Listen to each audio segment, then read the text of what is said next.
ఈరోజు హౌస్లోకి అంగన్వాడీ సమస్యల మీద క్వశ్చన్ రావడం జరిగింది. అయితే ఈరోజు గుమ్మడి సంధ్యారాణి గారు మంత్రి గారు చెప్తూ ఏదైతే మా ప్రభుత్వం వచ్చినాక అంటే ఈ కూటమి ప్రభుత్వం వచ్చిన తర్వాత అంగన్వాడీ స్కూల్స్లో అంగన్వాడీలు చాలా చక్కగా పనిచేస్తున్నారు.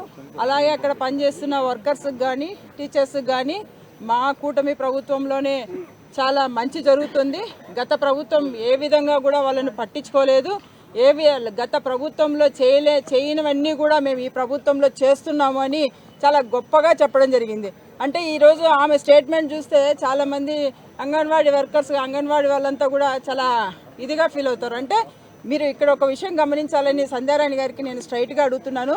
అమ్మ, గత ప్రభుత్వానికి ఈ ప్రభుత్వానికి మీరు కంప్లీట్గా కంపేర్ చేసుకొని ఒకసారి స్టడీ చేయండి అని నేను ఈ సందర్భంగా కోరుతున్నాను.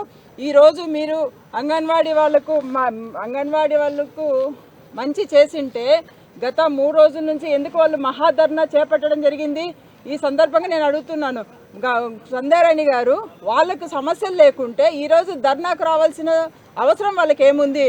వాళ్ళు 23వ తేదీ నుంచి 27 వరకు ధర్నా ప్రకటించారు. స్టిల్ కంటిన్యూ, ఇప్పుడు కూడా కంటిన్యూ అవుతోంది. మీరు ఎక్కడ ఆపుతున్నారు? మీరు ఏమైనా చర్చలు జరిపించారా? ఎక్కడ జరిపించలేదే. వాళ్ళ డిమాండ్స్ కూడా ఈరోజు వాళ్ళు క్లియర్గా చెప్పడం జరుగుతోంది.